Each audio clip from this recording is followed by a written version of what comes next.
Good morning बच्चों। आज हम हैं सुबह सुबह 5 बजे आपके लिए हाजिर। शिक्षा यंत्र पर हम सर्दी में आपके लिए इस तरह के क्वेश्चंस लेकर आने वाले हैं अब इसमें, क्योंकि देखो हम आपके साथ मेहनत करना चाहते हैं तो आप हमारे साथ मेहनत करिए।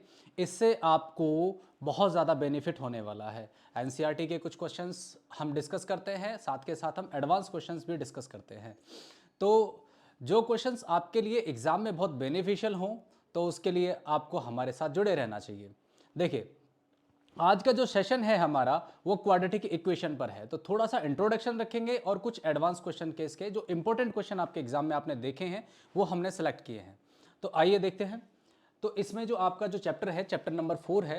ये आपका एनसीईआरटी में चैप्टर नंबर 4 है। किसी भी बुक में आगे पीछे हो सकता है। अगर आप किसी रिफ्रेशर से पढ़ रहे हैं तो चैप्टर के हिसाब से ना पढ़ें, अपने बस टॉपिक को ले आए। तो आप क्या करते हैं कि आप अपने टॉपिक पर कंसंट्रेट करना है। आपको ये नहीं देखना है कि ये चैप्टर कौन सा है। एनसीईआरटी के अकॉर्डिंग ही पढ़े, ऐसा जरूरी नहीं, क्योंकि अब हम आपको सिखा रहे हैं तो बहुत ऐसे बोर्ड हैं जिसमें चैप्टर आगे पीछे है। यूपी बोर्ड में ये अलग सेशन में चलता है, मध्य प्रदेश बोर्ड में अलग सेशन में चलता है। तो पढ़ाई तो सब एक ही जैसी है, तो ऐसा नहीं है कि सिर्फ सीबीएसई बोर्ड के लिए है, तो सभी के लिए है। देखिए, ऐसे क्वेश्चन जो मैं आपको पढ़ा रहा हूँ ये सीबीएसई बोर्ड में भी आते हैं, दूसरे बोर्ड्स में भी आते हैं, तो ये सभी के लिए वीडियो है। देखिए, इंट्रोडक्शन टू दी क्वाड्रिलेटरल, इसका छोटा सा बेसिक जो बेसिक है उसको थोड़ा सा देख लेते हैं, क्योंकि जो क्वेश्चन है वो थोड़े से मैंने एडवांस रखे हैं उससे जो कि आपने एनसीईआरटी में पढ़े होंगे। देखो, इसमें जो जर्नल इक्वेशन होता है, स्टैंडर्ड इक्वेशन क्वाड्रेटिक इक्वेशन का इस तरह से होता है। इसका डेरिवेशन कहाँ से आपको मिलता है? पैराबोला से मिलता है। अब आप 10th क्लास के बच्चे हैं तो पैराबोला तो आप नहीं समझ सकते, क्योंकि ये 11th क्लास का टॉपिक है, लेकिन फिर भी आपको जानकारी के लिए पता होना चाहिए कि ये जो इक्वेशन है असल में किस चीज़ का है? पैराबोला का है। अब देखिए, आपके सिलेबस में यहां पर 3 मेथड स्पेशली होते हैं जो इसको सॉल्व करने के लिए इस्तेमाल किए जाते हैं। पहला जो मेथड होता है मिडल टर्म स्प्लिटिंग होता है। मिडल टर्म स्प्लिटिंग, इसको थोड़ा सा इंट्रो में देखें तो कैसा होता है, जैसे कि x square plus 15x plus 56 is equal to 0। तो हम इस वाले मेथड में क्या देखते हैं कि जो आपका मिडल टर्म है, बीच वाला जो पद है, इसको ऐसे 2 नंबर में तोड़ें कि प्लस या माइनस करके वो नंबर बनना चाहिए और प्रोडक्ट करने के बाद ये नंबर बनना चाहिए। मैंने एकदम बिल्कुल बेसिक सा क्वेश्चन आपके लिए उठाया है। तो कैसे करेंगे देखिए, बिल्कुल जनरली, क्योंकि आपको बड़ी कैलकुलेशन ना करनी पड़े, मैं सिर्फ आपको बता रहा हूं कि इसका आइडिया आप कैसे रखें। तो ये 15x है तो क्या होगा? 7x plus 8x plus 56 is equal to 0। तो यहां पर आप x कॉमन लेंगे तो क्या बचेगा? x प्लस 7, और यहां से आप 8 कॉमन लेते हैं तो बचता है x प्लस 7। तो इस मेथड को सॉल्व करते समय आपको पता होना चाहिए कि ये वाला जो ब्रैकेट है और ये जो ब्रैकेट है ये दोनों सेम होने चाहिए। अगर ये ब्रैकेट जरा से भी डिफर करते हैं तो आपने गलती कर ली है। तो आप चेक कर सकते हैं कि आप यहां पर सही हैं या नहीं है, ब्रैकेट से आप ये चेक कर सकते हैं।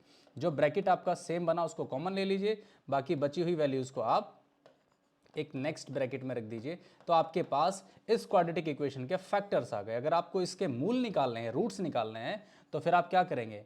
दोनों में से एक को पहले 0 रखेंगे, क्योंकि दो का प्रोडक्ट अगर 0 के बराबर है तो ऑब्वियसली इन दोनों में से कोई ना एक को तो 0 होना ही पड़ेगा। तो यहां पर आपकी वैल्यू आ गई -7, और यहां दूसरे ब्रैकेट को अगर आप 0 के बराबर रखते हैं तो यहां से आपकी वैल्यू आ गई -8। तो इस तरीके से आपने इसकी वैल्यूज ड्राइव कर ली हैं। तो ये तरीका है आपका किस चीज का? Middle term splitting. आपने बीच वाले टर्म्स को स्प्लिट कर लिया। अगर अभी ये चीज मैं आपको कंप्लीटिंग स्क्वायर पर बताऊं तो फिर कैसे करेंगे? देखिए, कंप्लीटिंग स्क्वायर पर कैसे करेंगे? तो आपको जैसे क्वेश्चन दिया गया है x square plus 4x plus 5 is equal to 0, ऐसा कोई क्वेश्चन आपके पास है, तो अब आप इस क्वेश्चन को कैसे सॉल्व करेंगे कंप्लीटिंग स्क्वायर बनाते हुए? तो कंप्लीटिंग स्क्वायर कैसे बनाएंगे? एक्स स्क्वायर प्लस, अब कंप्लीटिंग स्क्वायर बनाते समय आपके दिमाग में दो चीजें हमेशा रहनी चाहिए, a प्लस बी का होल स्क्वायर या फिर a माइनस बी का होल स्क्वायर। तो ये क्या होता है? a square plus 2ab plus B square, और यहां पर होता है a square minus 2ab plus B square. तो ये दो इक्वेशन है आपकी। अब यहां पर आप कौन से मेथड को इस्तेमाल करेंगे, कौन सी आइडेंटिटी का इस्तेमाल करेंगे? ये वाली का करेंगे। क्यों? क्योंकि यहां पर 2 के जो आपका जो लीनियर टर्म जो आपकी बन रही है इसमें पहले वेरिएबल के साथ x के साथ, वो आपकी प्लस में बन रही है। किसके साथ बन रही है? प्लस में। तो क्या होगा? ये 2 into 2x plus 5 equal to 0। तो सिर्फ मैंने 4 को क्या किया, इस तरह से डिवाइड कर दिया। अब मैं जरा इसको इससे मैच करूं तो a स्क्वायर की जगह क्या आता है, एक्स स्क्वायर, 2 की जगह क्या आ रहा है, 2 आ रहा है, और a की जगह दैट्स मीन x की जगह x है, तो b की जगह क्या आएगा, 2 आएगा। यहां पर अगर इस आइडेंटिटी से मैच अप करते हुए चलेंगे तो यहां आपको b की वैल्यू कितनी मिल रही है, 2 मिल रही है। तो ये 2 कैसे निकल के आएगी, यहां से आप इसको 2 इंटू एक्स इंटू 2, तो यहां पर 2 का स्क्वायर होना चाहिए, 2 का स्क्वायर होता है 4, तो आप एक बार 2 का स्क्वायर इसमें प्लस कर दें और एक बार माइनस कर दें और प्लस 5 कर दें। अब यहां हमारे पास एक और ऑप्शन अवेलेबल था, वो क्या ऑप्शन था, यहां आप देख रहे हैं कि 5 है, तो 5 के अंदर से 4 आसानी से निकाला जा सकता है, लेकिन मैंने ये चीज प्लस और माइनस करके इसमें अप्लाई की है क्योंकि आप इस मेथड को हर बार अप्लाई करोगे, जरूरी थोड़ी ना है कि हर बार इस नंबर में से ही कुछ ऐसा निकल आए कि जो आपको चाहिए वो हो जाए, तो ऐसा है। तो यहां पर देखिए, इसको यहां तक अगर मैं देखता हूं तो इससे मैच कर रहा है, तो ये a प्लस बी का होल स्क्वायर है, तो ये कितना है, x प्लस 2 का होल स्क्वायर, और यहां पर -4 प्लस 5 इक्वल टू 0, तो ये हो गया x प्लस 2 का whole square plus 1 is equal to 0। अब यहां से आगे आप क्या करेंगे, देखिए अब इसको सिंप्लीफाई कर सकते हैं आप किस तरीके से, x प्लस 2 का whole square is equal to आपका हो गया -1। ये जो सिचुएशन आपकी बनती है, ये इक्वेशन इस तरीके से थी जिसमें नो सॉल्यूशन का केस बनेगा, लेकिन यहां से आप क्या करेंगे, आगे x की वैल्यू ड्राइव कर सकते थे अगर आपकी सिचुएशन इस तरह से बनती। अब देखिए तीसरा जो आपका मेथड है वो है क्वाड्रेटिक फॉर्मूला। तो क्वाड्रेटिक फॉर्मूला, ऐसा कोई इक्वेशन क्वाड्रेटिक फॉर्मूले के लिए ले लेते हैं। एक्स स्क्वायर, एक आपने एग्जांपल लिया, x square plus 8x plus 15, तो ये आपने क्वेश्चन लिया है, तो यहां पर आपको क्या करना होगा, A X square plus B X plus C equal to 0 से इसको क्या करना होगा, मैच करना होगा, सेटिस्फाई करना होगा, यहां से ए बी सी की वैल्यू फाइंड करनी होगी। क्यों, क्योंकि क्वाड्रेटिक फॉर्मूला मैं यहां लिख देता हूं, वो होता है आपका x इज इक्वल टू, अगर आपकी इक्वेशन x में है तो x is equal to minus B plus minus under the root B square minus 4ac upon 2a। तो ये आपका फॉर्मूला है। तो a की वैल्यू यहाँ से क्या बनती है, 1 बनती है, b की वैल्यू आपकी 8 बनती है और c की वैल्यू आपकी 15 बनती है। तो इस वैल्यूज़ को जो आपको मिली हैं इसमें डाल दें। तो फॉर्मूला क्या है आपका, now x is equal to minus B plus minus under the root B square minus 4ac upon 2a। तो माइनस बी की वैल्यू कितनी है, 8, plus minus under the root B का स्क्वायर माइनस 4, ए की value 1 है और सी की value 15 है अपॉन 2। तो यहाँ पे आपका नेक्स्ट स्टेप है -8 plus minus under the root 8 का स्क्वायर हो गया 64 माइनस 60 अपॉन 2। ये वाला स्टेप मैं यहाँ लिख देता हूँ। देखिए, तो -8 plus minus under the root 64 minus 60 upon 2, तो ये हो गया -8 plus minus under the root 4 upon 2। ये क्या वैल्यू बनती है यहाँ से, -8 प्लस माइनस अंडर रूट 4 किसके बराबर होता है, अंडर रूट 4 ये कंप्लीटिंग स्क्वायर वैल्यू है, तो ये आपकी 2 के बराबर होती है, तो ये हो गया आपका 2 अपॉन 2। क्लियर। अब यहाँ पर ऐसी सिचुएशन बन गई है कि बीच में दो साइन एक साथ आ रहे हैं। जब दो साइन एक साथ आ रहे हैं तो दो साइन की आप कंपोजिशन को एक साथ सॉल्व नहीं कर सकते, तो आपको क्या करना पड़ेगा, अलग अलग करना पड़ेगा। तो उसके लिए आप क्या करेंगे, पहले प्लस साइन को टेक करेंगे, प्लस साइन लेंगे तो x की वैल्यू क्या बनेगी, -8 plus 2 upon 2 -6 upon 2 that is -3। फिर आप माइनस साइन लेंगे तो माइनस साइन लेने पर आपको x की वैल्यू क्या मिलेगी, -8 -2 अपॉन 2 -10 अपॉन 2 -5। तो आपकी दो x की वैल्यूज़ थी वो इस तरीके से ड्राइव हो गई। तो आपने देखा यहाँ पर हमने 3 मेथड का इस्तेमाल किया और तीनों मेथड से आप क्वाड्रेटिक इक्वेशंस को सॉल्व कर सकते हैं। तो ये हमने बताया आपको बेसिक। अब ये जो चैप्टर है इसमें 3 मेथड का इस्तेमाल किया जा सकता है। लेकिन जब आपके पास कोई क्वेश्चन होगा, जब आपके पास कोई ऐसा इक्वेशन होगा जहां पर आपको मेथड के बारे में कुछ ना दिया गया हो, तो आप क्या डिसाइड करेंगे? तब ऐसे एडवांस क्वेश्चंस में आपको अपने दिमाग से सोचना पड़ता है कि क्वाड्रेटिक फॉर्मूला लगाएं या फिर मिडल टर्म स्प्लिटिंग लगाएं या फिर किसी अन्य टेक्निक से उसको सॉल्व करें। तो ऐसे कुछ क्वेश्चंस मैं आपके लिए लेकर आया हूं। देखिए, पहला क्वेश्चन देखिए।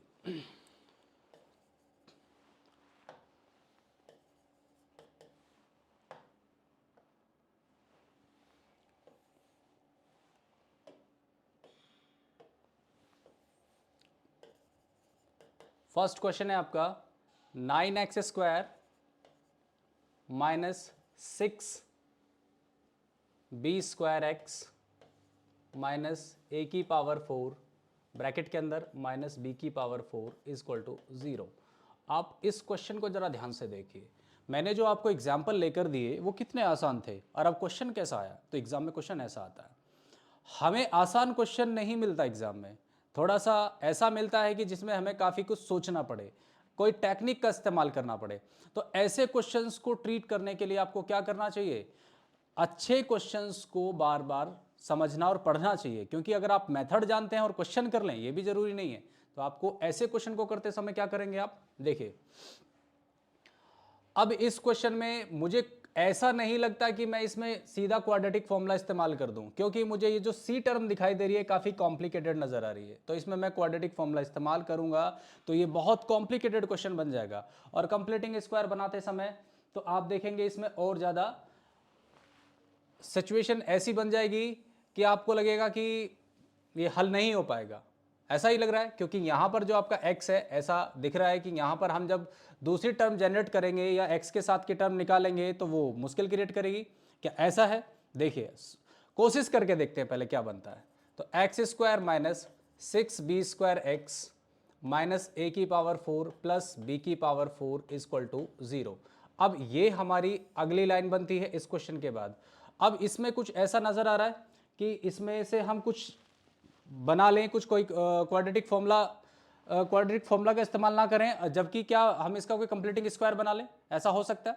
तो देखिए, x² minus 6b² plus b⁴ अगर मैं इसको यहां रख लूं और a⁴ को बाहर निकाल दूं, तो यहां आपने देखा कुछ चेंज तो नहीं हुआ, सिर्फ मैंने दो टर्म्स को आगे पीछे किया है।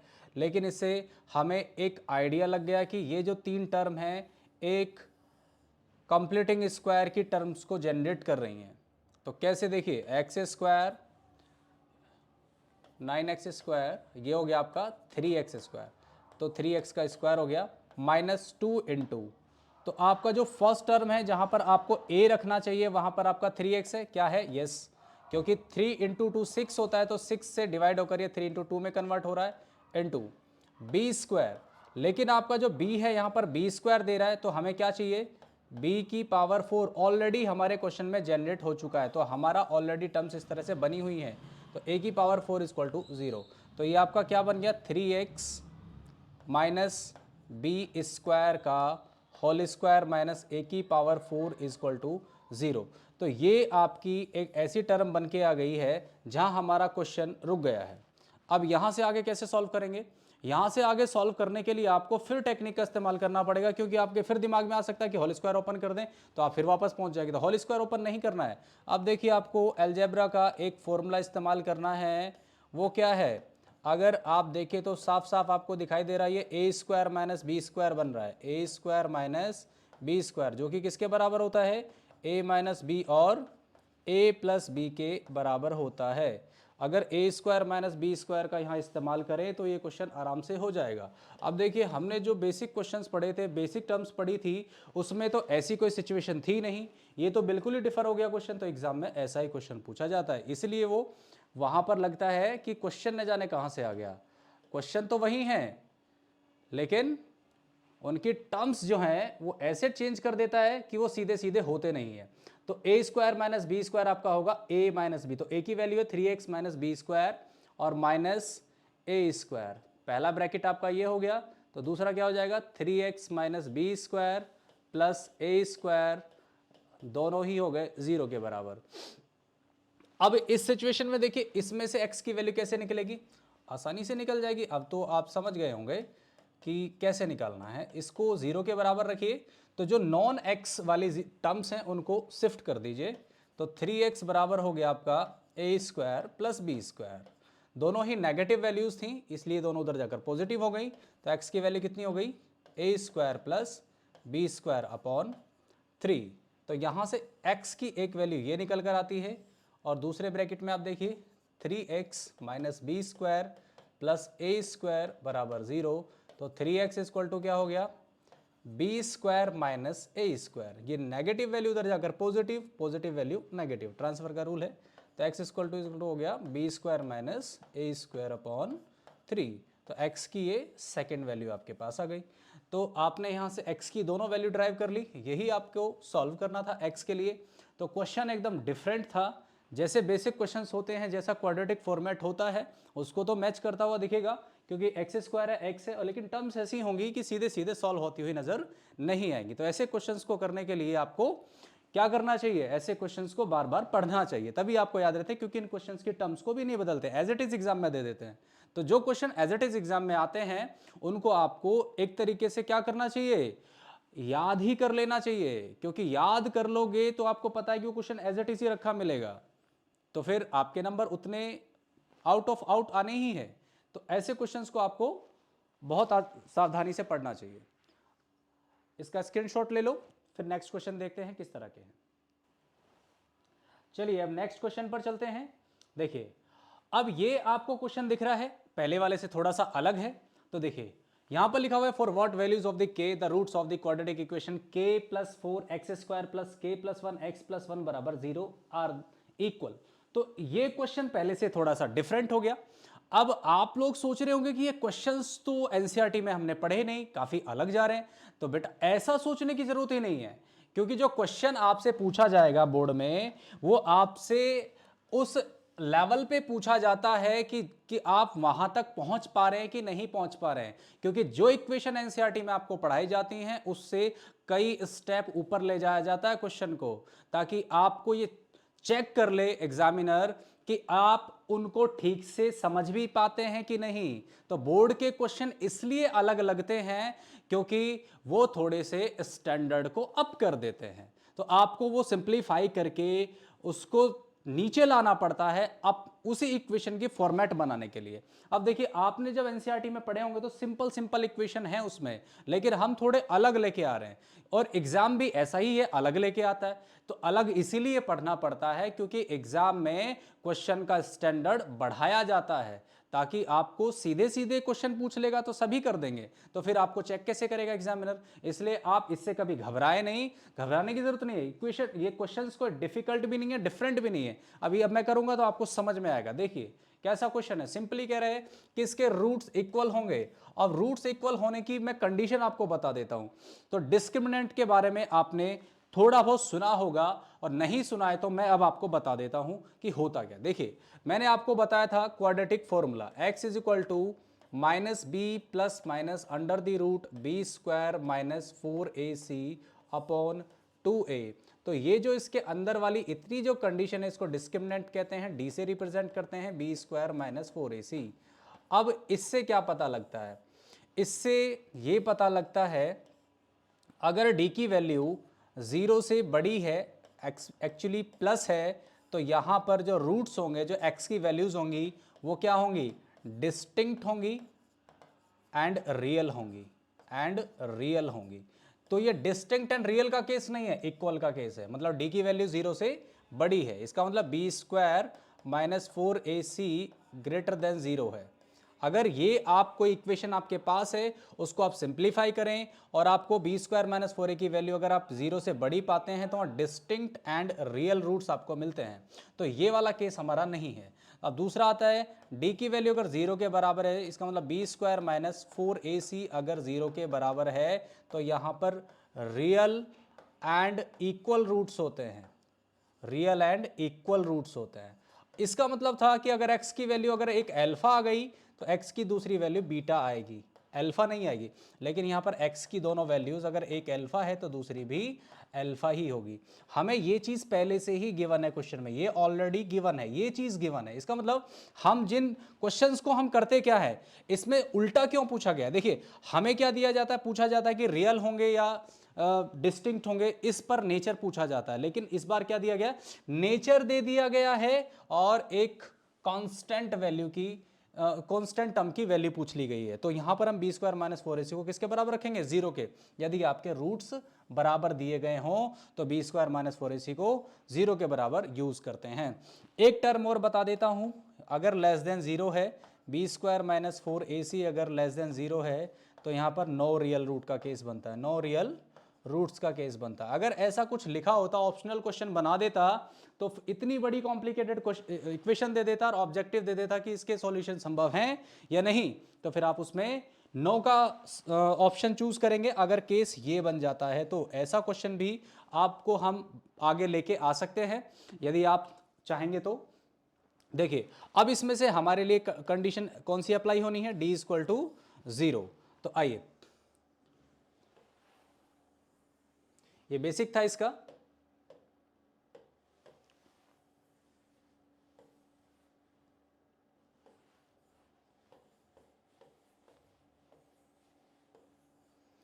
अगर ये वाली वैल्यू है तो B square minus 4ac equal to 0।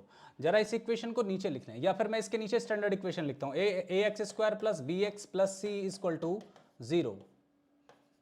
ये इसका स्टैंडर्ड इक्वेशन है। ए की वैल्यू k प्लस 4, बी की वैल्यू k प्लस 1 और c की वैल्यू 1।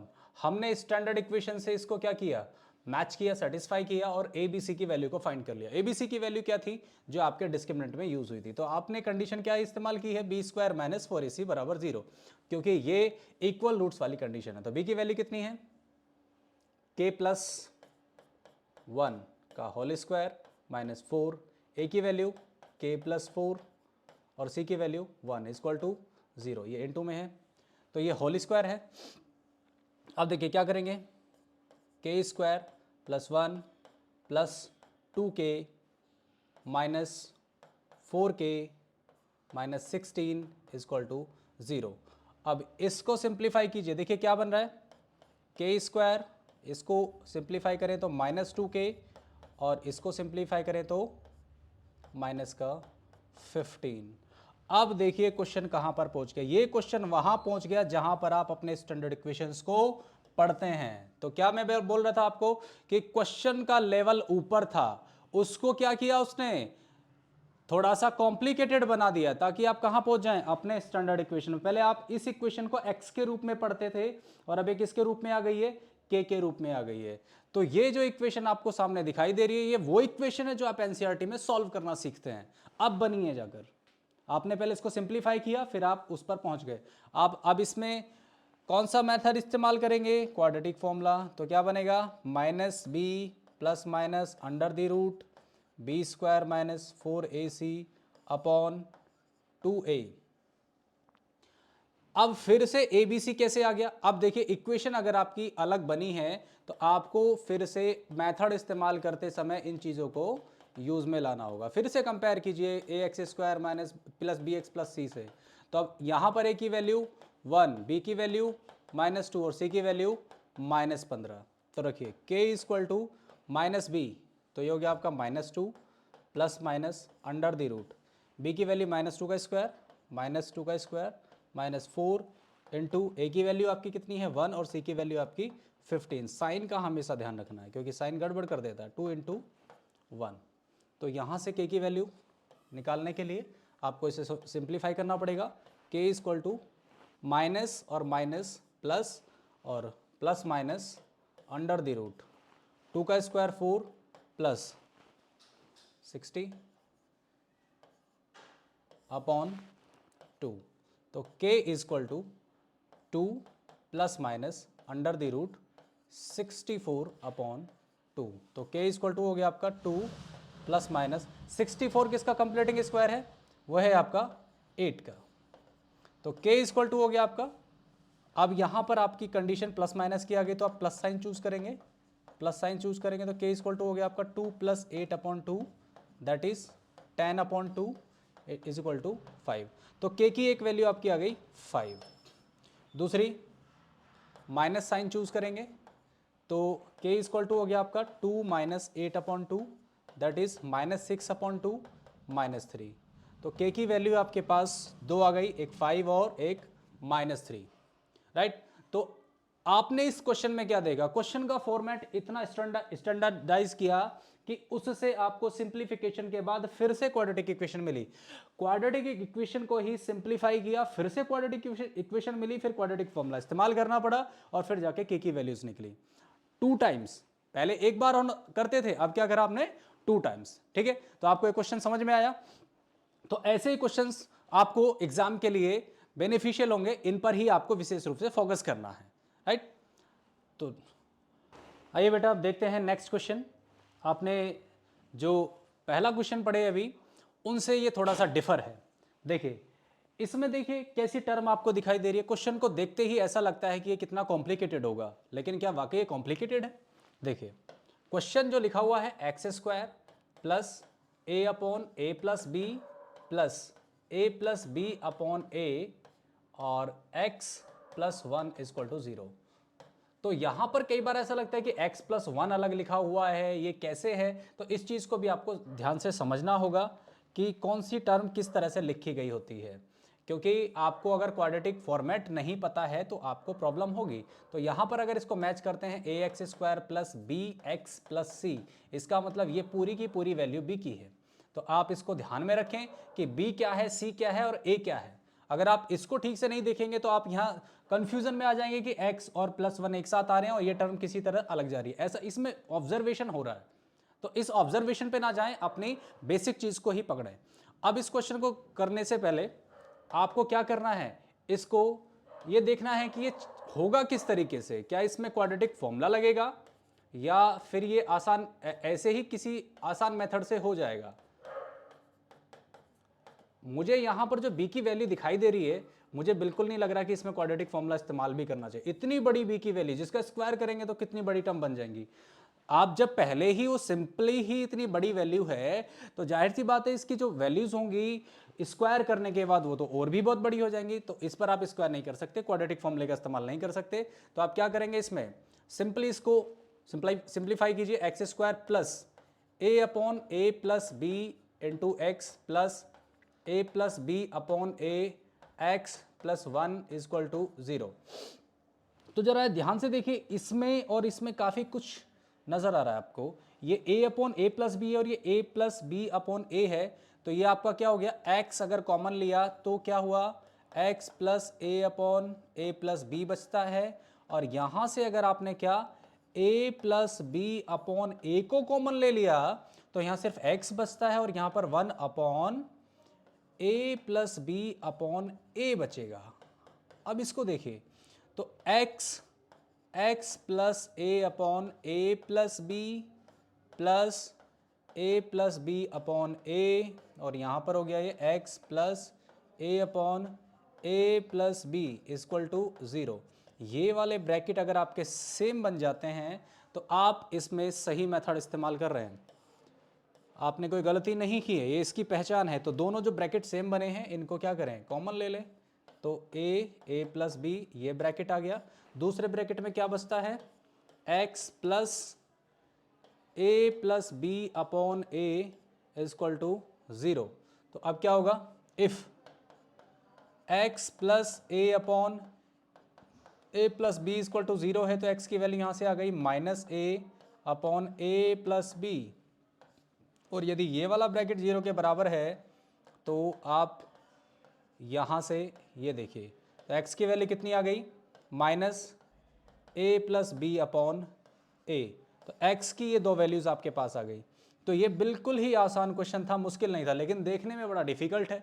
जो क्वेश्चन देखने में डिफिकल्ट लगे तो उसको डिफिकल्ट मत समझिए, उसमें हो सकता है कि कुछ चीजें ऐसी भी छिपी हुई हो जो आप बड़ी आसानी से सॉल्व कर सकते हैं। तो इसको आपको ज़्यादा सिंप्लीफाई भी नहीं करना पड़ा, दोबारा से इसमें कोई क्वाड्रेटिक इक्वेशन भी नहीं बनी, कुछ नहीं हुआ। सिर्फ क्या किया, दोनों टर्म्स को x के साथ अलग अलग तोड़ दिया और तोड़ने के बाद कॉमन लेकर आपको फाइनल कंडीशन मिल गई जिसमें आप कॉमन लेके इसको सिंप्लीफाई कर सकते हैं फॉर द x। तो आई होप आपको ये समझ में आया होगा। ऐसे क्वेश्चंस सीखने के लिए हमारे साथ जुड़े रहिए शिक्षा यंत्र पर। Thank you.